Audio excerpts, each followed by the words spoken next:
Esta historia comienza antes de la destrucción total causada por el diluvio universal, cuando aún existía otra civilización sobre la Tierra, la que hoy convertida en leyenda llamamos la Atlántida.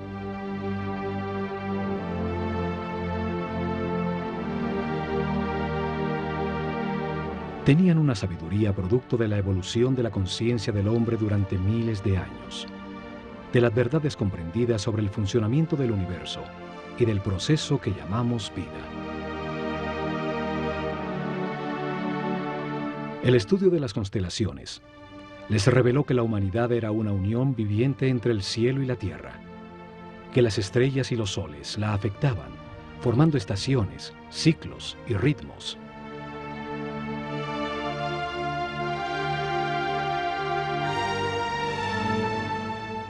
Sabios sacerdotes de la Escuela de Conocimiento de Naakal, en la Atlántida, descubrieron que el planeta estaba en los momentos finales de uno de estos ciclos.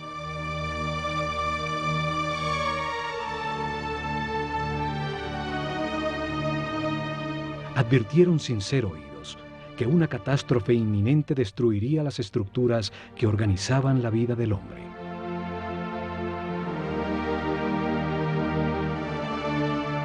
Sin apoyo del grueso de la población, construyeron unos pocos barcos cerrados por todos los lados y los protegieron con campos electromagnéticos de fuerzas que podían penetrar y disolver la materia. Dirigidos por el sumo sacerdote Chiquitet Arelish Bomalites, subieron a bordo con sus familias, unos pocos instrumentos, algunos animales domésticos, y hacia el este se alejaron de la Atlántida.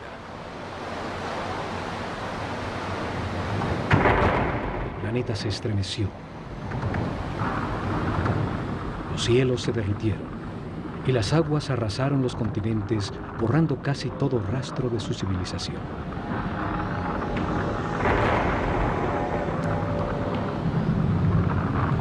Como evidencia en dos lugares muy cerca a Egipto, se encontraron unas gigantescas losas de piedra, llamadas megalitos, que por su enorme tamaño, peso y difícil ensamblaje, demuestran una tecnología desaparecida, seguramente de la civilización atlante.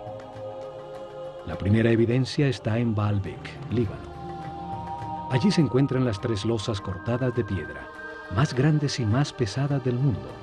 Son llamadas los trilitones. Cada gigantesca losa pesa 1.200 toneladas, mide 25 metros de largo, 8 metros de ancho y 5 metros de alto. Hoy, el peso más grande que se puede levantar con una grúa, el transportador espacial Discovery, solo pesa 150 toneladas, una décima parte del peso de los trilitones. Hoy no existe la tecnología para levantarlas, y mucho menos para colocarlas con tan extrema precisión. Fueron movidas a su lugar desde 3 kilómetros de distancia donde fueron talladas, y donde aún se encuentra una losa de igual tamaño que nunca fue utilizada por los constructores originales. La misteriosa plataforma, por su enorme tamaño, se convirtió en un sitio sagrado para las culturas que después del diluvio se asentaron en la zona. Asirios, persas, griegos y por último romanos construyeron sus templos más importantes sobre la plataforma. La segunda evidencia está en Jerusalén, la ciudad sagrada para 3 religiones. Allí existen otros de estos megalitos, unas gigantescas losas de piedra, cada una con un peso mayor a 800 toneladas. Por su enorme e inexplicable tamaño, también se convirtieron en sitio sagrado alrededor de los cuales creció Jerusalén. Forman parte de la enorme plataforma que sostuvo al templo de los judíos y que hoy soporta la mezquita de El Aqsa y el Domo de la Roca. Las losas son parte de los cimientos del mismo Muro de los Lamentos. Hoy se llega hasta allí por un túnel que descubrió las enormes piedras.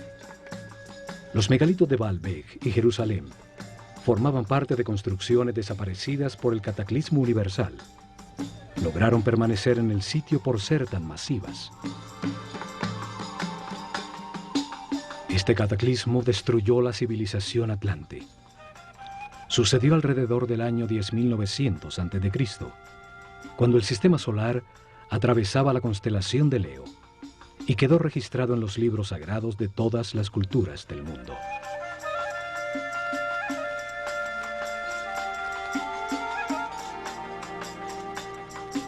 Cuando el equilibrio se recuperó, los sacerdotes sobrevivientes al cataclismo desembarcaron en el centro de la superficie terrestre, en el sitio donde sabían que confluyen las fuerzas telúricas del planeta.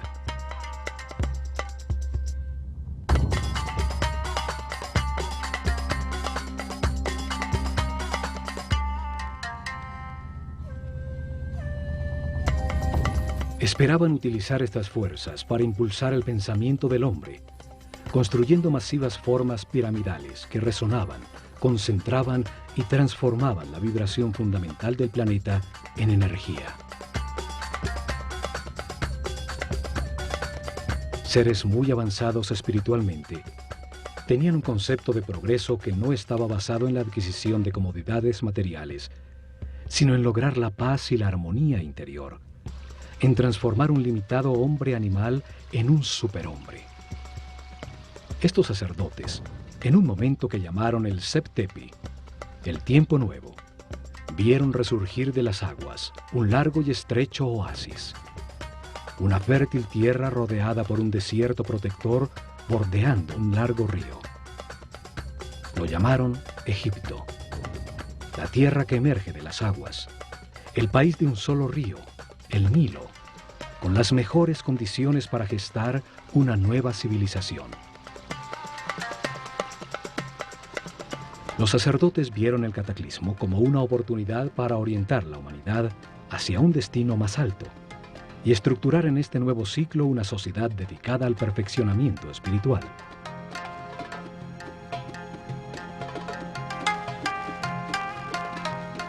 La Esfinge demuestra los enormes ciclos de tiempo que consideraban en sus planes. Su forma de león, con cabeza de hombre, resalta el ciclo comprendido entre la era de Leo y la de Acuario, los tiempos de influencia de la nueva civilización. Veían la vida como un proceso diseñado por Dios, en el que el hombre reencarna sucesivamente para perfeccionarse y ascender en las jerarquías del universo. El espíritu del hombre que no comprende al Creador, ni la razón del universo o de su propia existencia, se encarna en un cuerpo para tener experiencias que le permitan adquirir sabiduría y comprensión. En el sitio donde reencarna y experimenta todo, tiene dos extremos opuestos. Es un universo polarizado y dual, que permite la comparación entre las partes para comprender cuál es verdad. Se aprende al vivir en carne propia el resultado de cada decisión y comportamiento en la vida. El sufrimiento permite entender la felicidad. La angustia permite entender la paz. A lo largo de muchas vidas, de comparar los dos extremos se comprende que lo único verdadero está en el centro, en la neutralidad del amor. A través de la reencarnación, el hombre comprende poco a poco. Se transforma en un ser respetuoso de todo lo que existe, comprende que todo tiene su función, acepta que todas las circunstancias, aún las más difíciles, son perfectas, pues son lecciones para el perfeccionamiento espiritual. Vida tras vida, el hombre va ascendiendo de nivel, tiene más información, permanece en paz y armonía, maneja más energía vital, se transforma en un ser tolerante y respetuoso que accede a mayores poderes. Comprende que en el universo dual, en las circunstancias contradictorias, lo único que no tiene polaridad es el amor. El amor es neutro, como Dios. Con el zodíaco de Denderá, enseñaron que este proceso de aprendizaje toma a cada espíritu un ciclo cósmico, 12 eras zodiacales.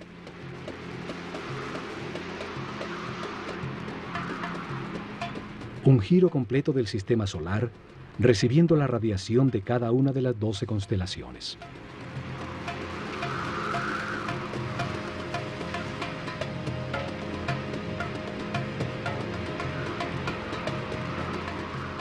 Durante estos 25.920 años, reencarna 700 veces en distintos cuerpos, lugares, tiempos, circunstancias, condiciones y personalidades. En cada vida aprende algo distinto. Cada vez nace influenciado de distinta manera por las fuerzas que irradian las estrellas. Así, todo ser vivo cumple un ciclo cósmico, en el que recibe la energía de las 12 constelaciones, la influencia de los cielos, que marcan ritmos y producen distintos estados. Conociendo la relación de este proceso de aprendizaje, de las vidas del hombre en la Tierra, con el movimiento del planeta y del sistema solar, a través de las constelaciones, rigieron sus planes por las estrellas. Estructuraron un método para revelar información sobre Dios, el universo y el proceso de perfeccionamiento durante miles de años. Una forma para mostrar al hombre qué es la vida y para qué existe.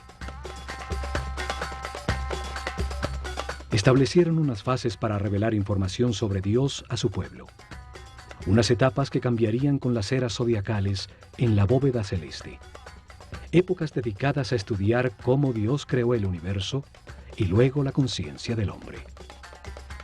Cada fase de la revelación estuvo dirigida por un centro religioso que se construyó a lo largo de la columna vertebral de Egipto, el Nilo. Actuaron como los chakras o centros de transformación y distribución de energía e información al cuerpo del país.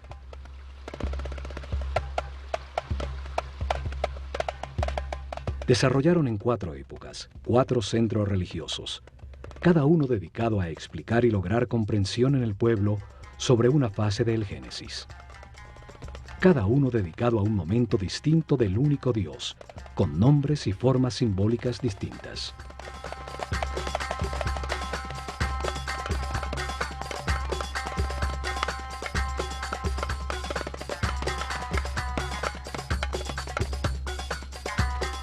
El primer centro religioso fue establecido en Anu, llamada Heliópolis por los griegos, al comenzar la era de Géminis en el año 6620 a.C., en la época predinástica de Egipto. Una era dedicada a la simetría en el arte y en la arquitectura. Fue dedicado a revelar información sobre las características, cualidades y significado de un Dios absoluto, el único Dios, la causa original, el todo, al que llamaron Atum-Ra, la unidad homogénea, estática, antes de manifestar el universo. El segundo centro religioso fue establecido en Memphis, al comenzar la era de Tauro, en el año 4460 a.C. Fue dedicado a revelar información de otro momento de Dios, cuando manifiesta al universo, los planetas y los soles, cuando activa su voluntad, su energía divina y crea la materia.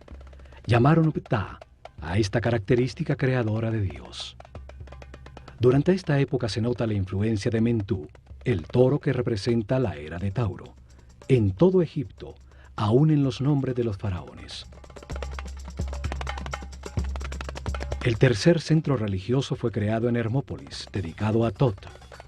Así llamaron al único Dios, cuando multiplica la creación sobre la tierra con la diversidad de la naturaleza, las plantas y los animales. El cuarto centro religioso fue establecido en Tebas con la llegada de la época de Aries, el Ram, en el año 2300 a.C. Fue dedicado a revelar información sobre las características, cualidades y significado de Dios cuando crea a su imagen y semejanza la conciencia del hombre. Lo llamaron Amón-Ra. En esa época se da el momento culminante de la civilización. Se construyen cientos de templos donde las figuras de carneros predominan y los faraones incorporan Amón y Ram a su nombre.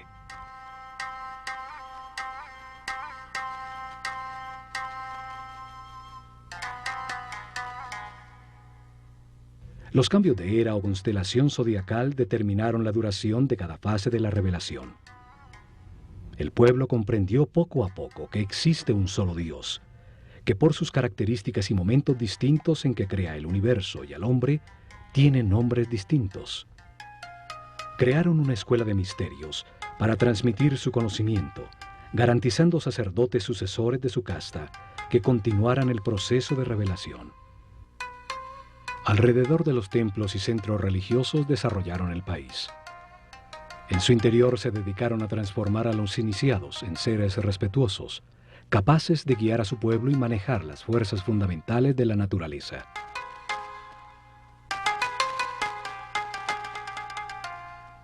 Escogieron sus discípulos entre todos los niños de Egipto por el nivel de conciencia y de sensibilidad que demostraban, dándoles la posibilidad de dedicarse a una vida de sacerdocio. Les dieron información sobre el proceso de perfeccionamiento a través de la reencarnación, sobre Dios y el universo. Les enseñaron ciencias, arte, religión y filosofía. Los entrenaron en ejercitar su autocontrol. Aprendieron a conservar su energía vital, a comprender la importancia del respeto y el libre albedrío, acelerándoles el proceso evolutivo. Los convirtieron en los sucesores de su casta, sacerdotes con el conocimiento y el poder que éste produce, y la misión de guiar al pueblo en un camino de perfeccionamiento general. Se han encontrado estatuas de sacerdotes, unas saliendo de un cubo, otras representados como escribas, seres con el conocimiento. A unos pocos le adicionaron a su nombre la palabra Hotep, que significa sabio, como a Imhotep o Amenhotep, hijo de Apú, como reconocimiento a su sabiduría.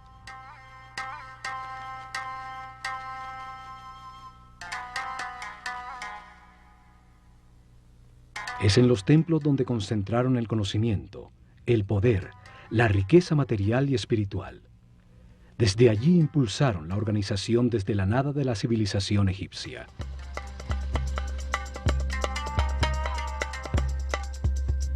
Utilizaron el ojo de Horus como símbolo de esta cerrada organización de sacerdotes, que dirigió los destinos de Egipto por miles de años, desde las sombras detrás del faraón.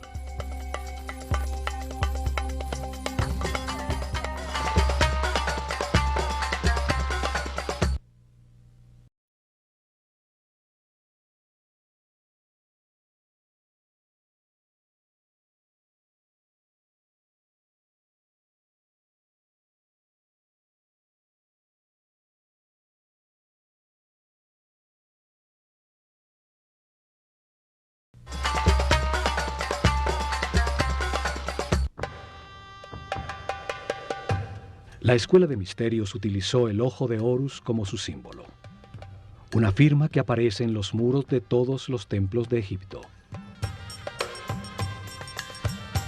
Un símbolo trae a la mente, evoca lo comprendido de su forma, su acción principal, transmite una idea de manera muy simple, más allá de las palabras. Su significado puede ser entendido miles de años después de haber sido dibujado.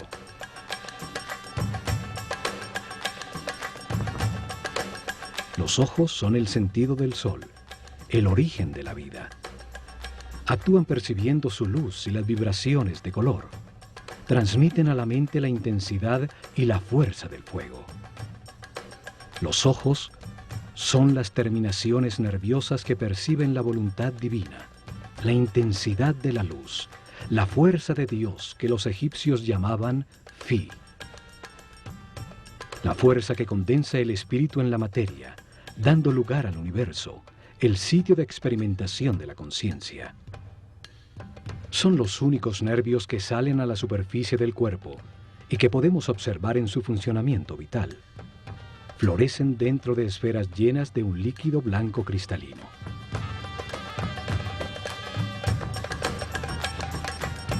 Los ojos simbolizan la dualidad. El ojo izquierdo es solar, sensible a lo negativo. El derecho es lunar, sensible a lo positivo y afirmativo. Cruzan su información para producir la imagen mental correcta del espacio.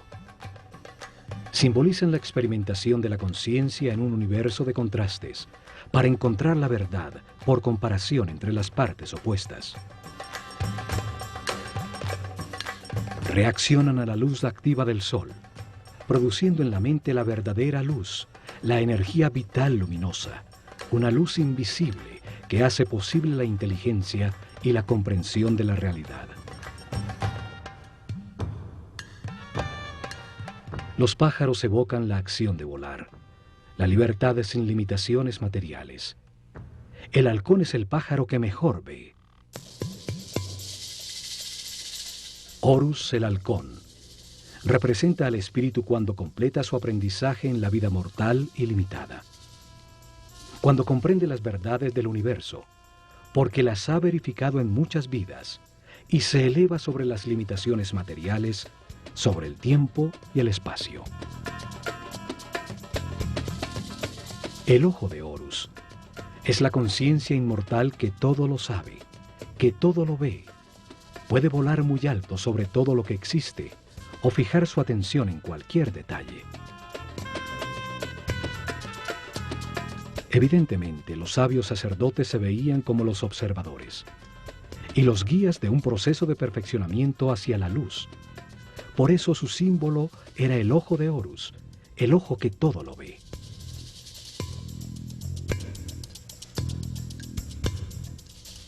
Desde los templos, los sacerdotes del ojo de Horus guiaron en paz y armonía el perfeccionamiento espiritual del pueblo, revelando información sobre Dios, el universo y el proceso que sufre la conciencia del hombre.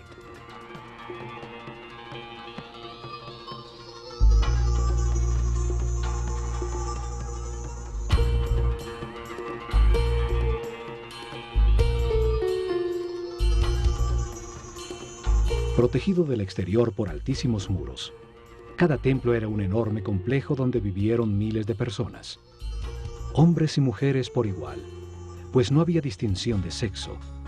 Dedicaban por lo menos 21 años de su vida a recibir información y entrenamiento para convertirse en sacerdotes o sacerdotisas. El proceso de aprendizaje se realizó en distintos templos, donde permanecían por largos periodos mientras recibían la información que contenían, el entrenamiento correspondiente a ese nivel y las pruebas de autocontrol para avanzar al siguiente nivel en otro de los templos sobre el Nilo.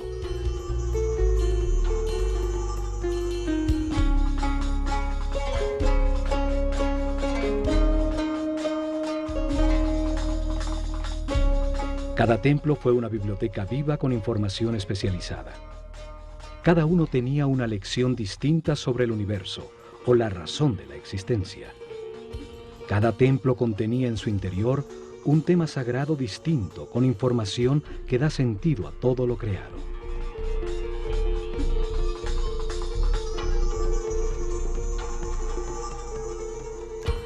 El nivel básico se realizaba durante los primeros 7 años, cuando recibían información general sobre el universo y entrenamiento para manejar los centros energéticos más bajos del cuerpo.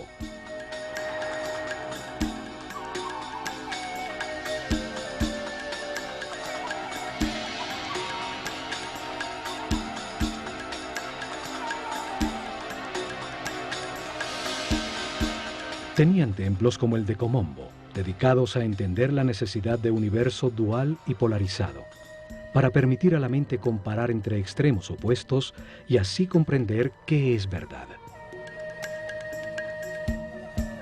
En su interior aprendieron a controlar el miedo a perder, a entender que se tiene lo que corresponde en cada vida, para vivir las experiencias de aprendizaje que se necesitan.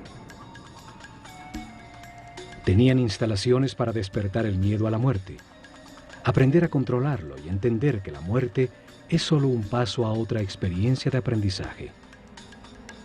En túneles con agua y cocodrilos, grandes alturas, sitios cerrados con serpientes, los iniciados probaban su determinación. Allí recibieron información para superar el miedo a ser abandonado, los instintos de agresión y defensa, a entender la existencia de programas mentales inconscientes que generan reacciones automáticas para poder controlarlos.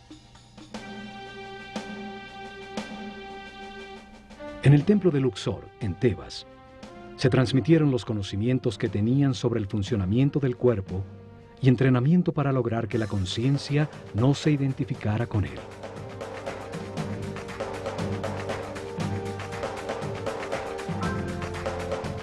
El templo entero era como un organismo humano, Cada salón representaba un órgano con información en sus muros sobre su función principal, el beneficio que el organismo total obtenía al realizarla y su relación con otros órganos.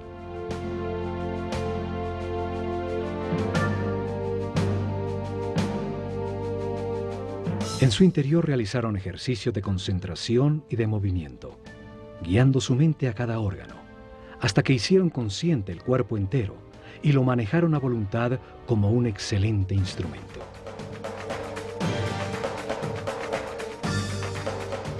Varios templos con sacerdotisas de Neftis e Isis estaban dedicados a transmitir información y entrenamiento sobre las percepciones físicas, las emociones y deseos carnales del cuerpo, su diferencia con las emociones superiores, la intuición y la inspiración. Aprendieron a transmutar las pasiones y las sensaciones del cuerpo con el poder del espíritu, a elevar su conciencia y su vibración vital, a solicitar y canalizar la energía e inspiración de espíritus en planos más evolucionados para despertar su creatividad. Muchos templos como el de Hathor, en Dendera, estaban dedicados a las ciencias, a la astronomía, a la astrología y a las matemáticas. En su azotea se dedicaron a registrar los cielos, a entender las distintas energías que emite cada constelación y los efectos que produce.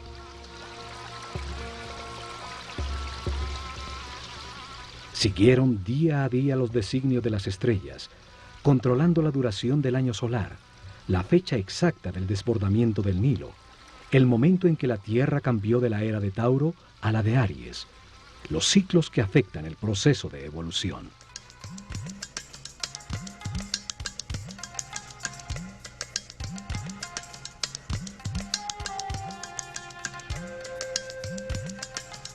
Luego de recibir información dirigida a la razón y entrenamiento para controlar sensaciones, emociones y pensamientos, dedicaban otros 7 años al lado derecho del cerebro, a la inteligencia del corazón, a encontrar la diferencia entre el pensar y el meditar.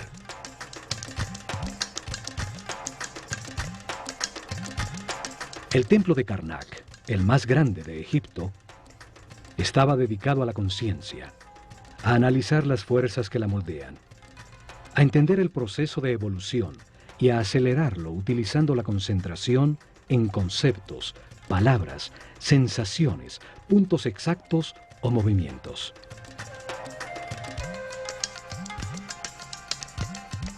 Aprendieron a concentrarse en sí mismos, a diferenciar entre el yo superior y el ego, a identificarse con un ser u objeto externo hasta sentir y transformarse en lo que se piensa.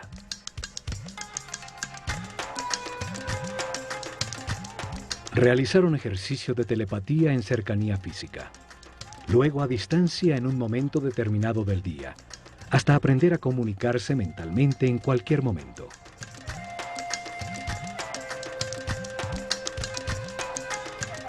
Recibieron información sobre el tiempo y entrenamiento para vivirlo como un eterno presente.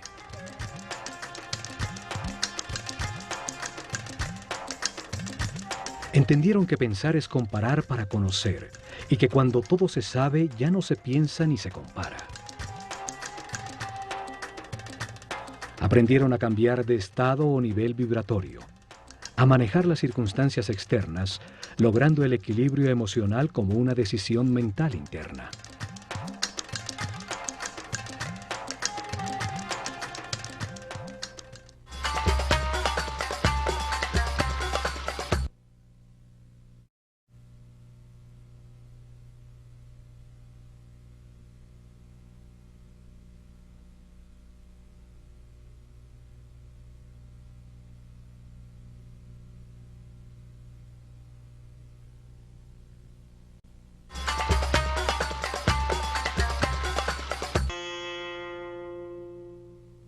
Cada templo contenía 3 niveles de información.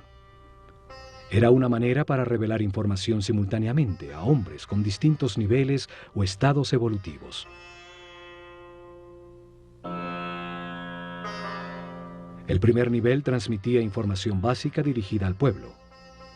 Cada templo contaba una sencilla historia llena de símbolos y personajes fantásticos. Un drama sagrado fácilmente comprensible. Las ideas eran expresadas como mitos en forma de historia.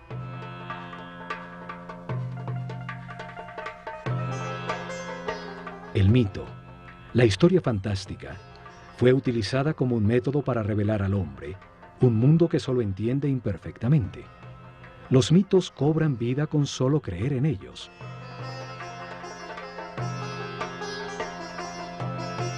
Inventaron personajes con características simbólicas, con formas que traen a la mente su función y actividad principal, que participaban en sencillas historias, parábolas que cuentan verdades sobre la naturaleza humana, sin lo árido o lo abstracto de la filosofía o la metafísica. El pueblo recibió información sobre cada tema sagrado al escuchar la historia central de cada templo, al conocer las debilidades y fortalezas de cada personaje, las circunstancias que atraviesa y la manera como se resuelven.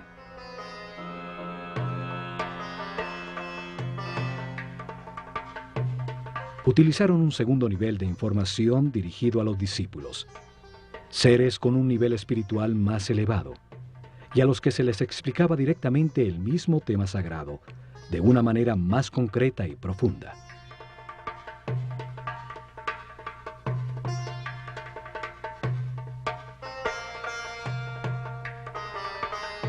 Para ello utilizaron las escenas descriptivas del mito, talladas en los muros del templo.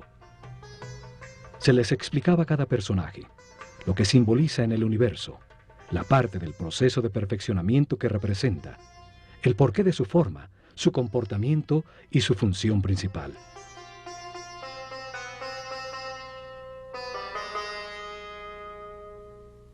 La sabiduría de los sacerdotes de El Ojo de Horus es evidente en la historia que cuenta cada templo, en las formas que utilizaron como símbolos. El solo verlos trae a la mente la acción vital que representan o la cualidad que se gana al hacerla. Al utilizar hombres con cabeza de animal como símbolos, los transforman en ideas que evocan la característica vital del animal. Traen a la mente la función que el animal cumple en el universo.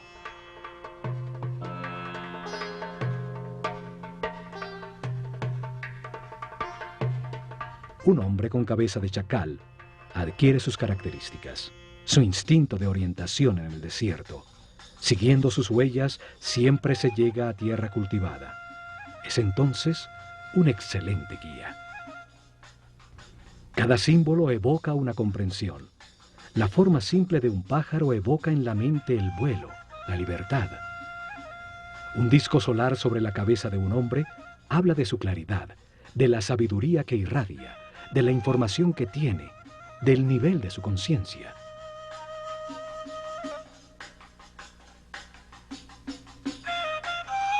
Estudiaron detenidamente los animales e insectos.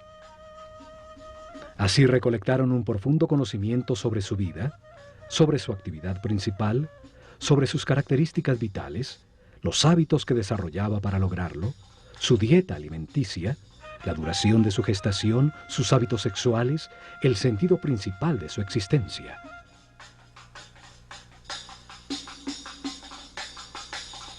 Escogieron los animales más idóneos para representar una acción vital y lo que logra el universo cuando se ejecutan. El proceso del gusano que se arrastra y teje para luego transformarse en mariposa.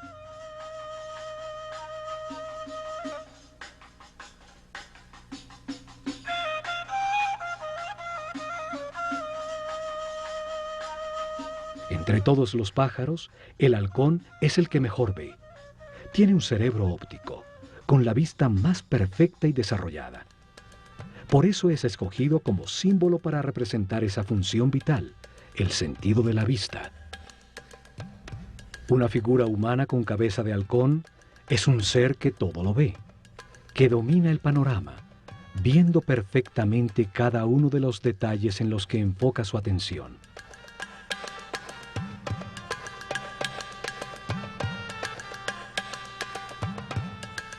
Estas figuras llamadas dioses o néteres por los egiptólogos que creen que Egipto era politeísta y que adoraba a los animales. Solo representan una acción vital, un comportamiento que transforma y perfecciona. Cada acción importante de la vida tiene un símbolo que la representa. Comunica la transformación que ocurre en la esencia del individuo que la ejecuta, lo que se obtiene. Un par de brazos indican adoración, unas piernas la acción de caminar, una boca la acción de hablar.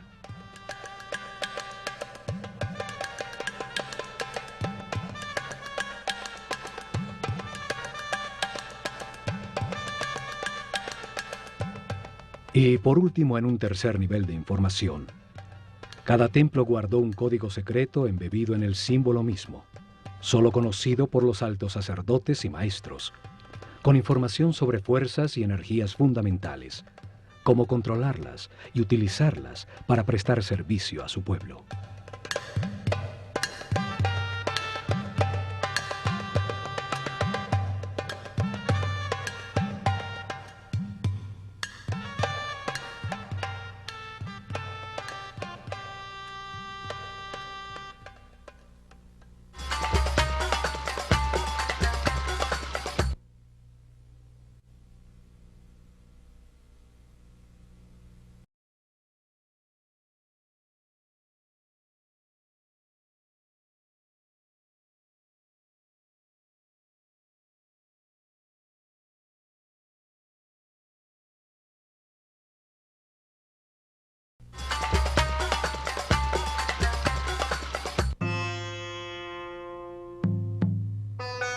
En templos como el de Horus en Edfu, el sumo sacerdote dirigió a los discípulos más evolucionados a desplazar su conciencia en el tiempo, abriendo el inconsciente para revivir y comprender las vidas pasadas en su proceso de reencarnación. El sumo sacerdote siempre fue un ser muy avanzado en el camino espiritual. No se identificaba con el cuerpo, conocía perfectamente su funcionamiento y qué energías utilizar para equilibrarlo.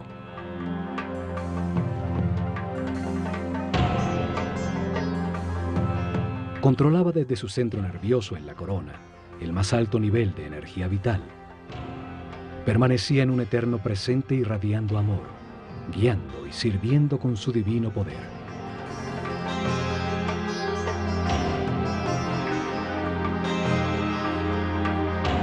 La materia solo recibe, se contrae. El dar es radiar. Es una característica vibracional del espíritu. Los seres de cada nivel reciben y transmiten a sus niveles inferiores.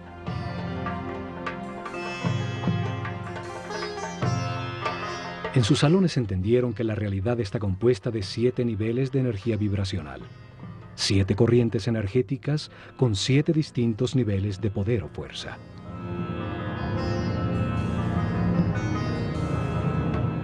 El cuerpo tiene 7 chakras o centros de transformación de la energía fundamental del universo. Cada ser humano en su vida presente utiliza uno de esos 7 centros, dependiendo del nivel de evolución de su conciencia. A mayor comprensión del universo, más respeto, más alto el chakra o centro nervioso que utiliza para transformar la energía. Mayor cantidad de energía procesa diariamente y más poderes trascendentales tiene. El sumo sacerdote podía controlar las fuerzas fundamentales por el altísimo nivel de energía vital en que permanecía su organismo. Su sistema neural tenía una resistencia correspondiente con ese nivel de energía.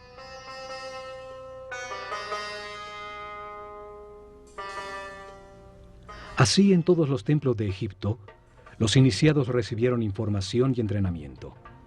Aumentaron paulatinamente su nivel de energía vital y de manera correspondiente el nivel de resistencia de los nervios de su cuerpo.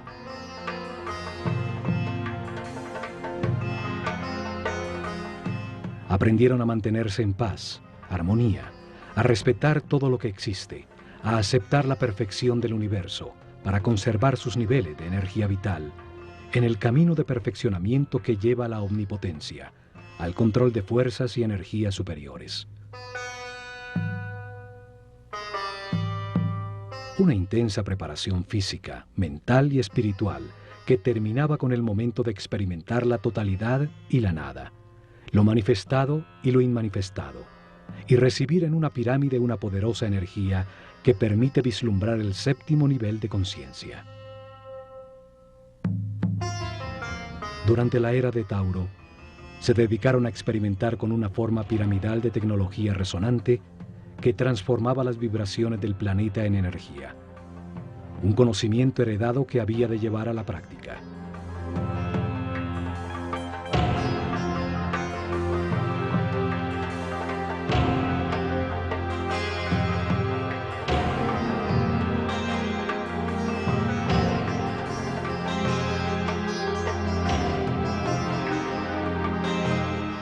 Colocaron masivas formas piramidales que pesaban millones de toneladas en puntos neurálgicos sobre la malla electromagnética del planeta. La masa piramidal, que contenía millones de partículas de cuarzo, vibraba con la Tierra, produciendo energía por la fricción de sus moléculas, en un fenómeno que hoy llamamos piezoeléctrico. Construyeron muchas pirámides, hasta llegar al modelo que funcionaba perfectamente en la pirámide de Keops. En sus corredores, galerías y cámaras, transformaron esa energía en sonido, haciendo vibrar en niveles cada vez más altos el iniciado física, mental y espiritualmente preparado. Esta fuerza impulsaba la mente del hombre a percibir otras dimensiones, logrando estados especiales de conciencia. Con esta ayuda externa, los iniciados vislumbraban el séptimo nivel de conciencia. Regresaban recordando el éxtasis obtenido, las verdades verificadas, para transmitirlas a sus compañeros con sus palabras y acciones.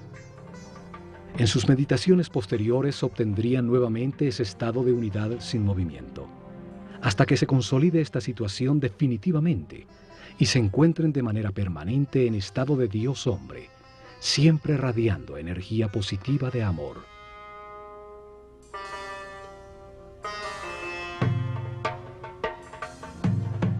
Los conocimientos sobre las formas puras del universo, los bloques básicos con los que se organiza la energía y la materia, fueron fundamentales para el desarrollo de la civilización egipcia.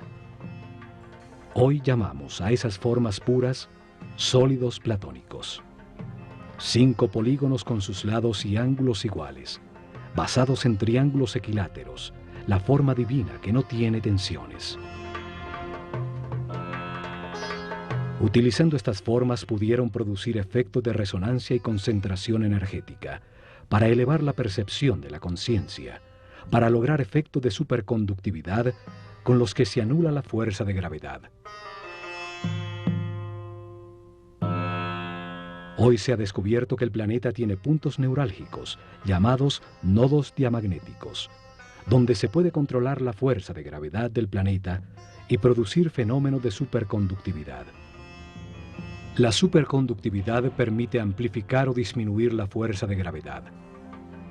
Al aumentar el peso de las losas de piedra, se enterraban como cimientos sin necesidad de excavar para lograrlo.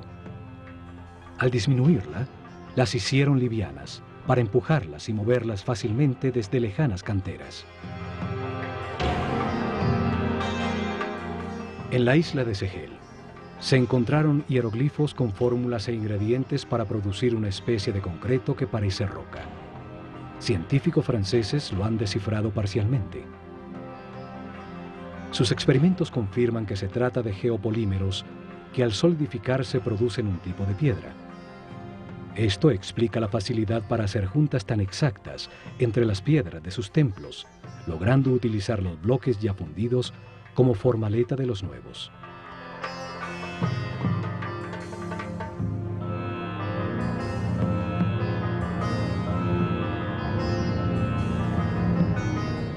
Pero lo más importante fue su visión de que la vida es un proceso diseñado por Dios para ampliar la conciencia del hombre. Que el espíritu del hombre se encarna repetidamente en un cuerpo para comprender la armonía por los resultados de sus decisiones.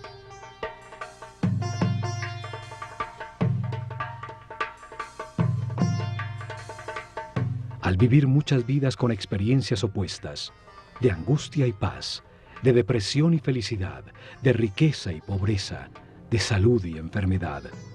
Comprende la razón de su existencia y termina con las limitaciones materiales, transformándose en un superhombre inmortal.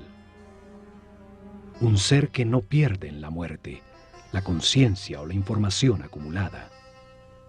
Un espíritu sabio al final de un proceso que sube otro peldaño más en la perfección del universo.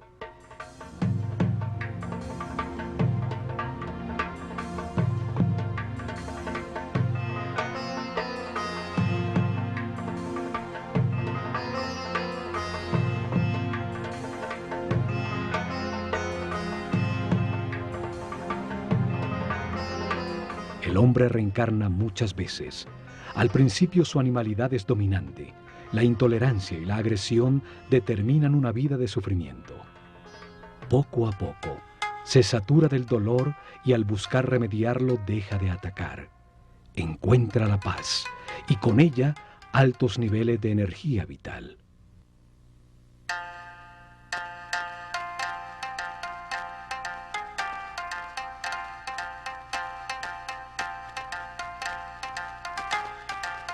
Con la información del proceso de perfeccionamiento y de las leyes que lo regulan, los egipcios mejoraron su vida. Aceptaron los momentos difíciles como parte de su camino de aprendizaje, logrando permanecer en paz y armonía.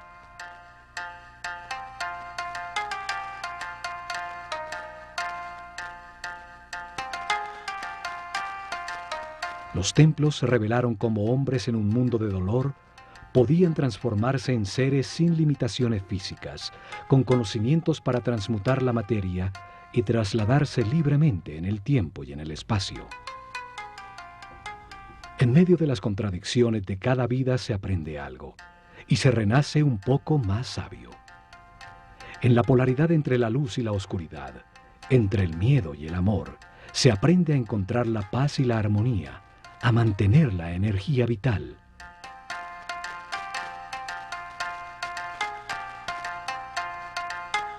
Al experimentar en carne propia los tormentos y la angustia que producen la ira, el odio, el rencor o la venganza, se comprende el valor de la armonía. Al comprender que cada decisión produce paz o sufrimiento, se puede pasar del infierno de la vida al cielo de la misma. El pueblo entendió que todas las acciones de la vida diaria, pescar, sembrar, cosechar, son una manera de acercarse a Dios, de ser más perfectos cada día. Lograron una comunidad en paz y una felicidad tal que cuando el historiador griego Heródoto visitó Egipto en el año 500 a.C., no pudo menos que afirmar: de todas las naciones de la tierra, los egipcios son los más felices, sanos y religiosos.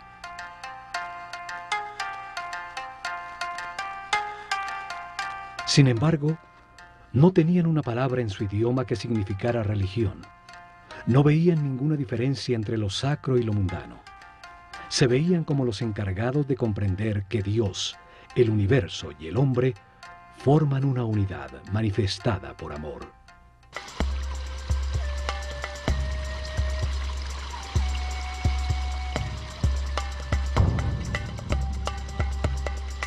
En estos programas del Ojo de Horus, veremos el mensaje que los egipcios transmitieron en sus templos, que todos los hombres avanzan por un camino de perfeccionamiento que toma muchas vidas.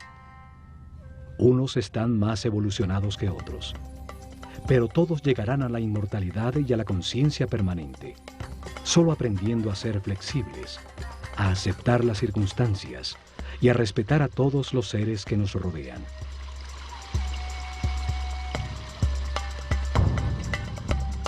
El camino puede ser de sufrimiento o de paz y armonía. Depende que se valore lo que se tiene y se agradezca la oportunidad de estar vivos para tomar conciencia que fuimos creados por amor.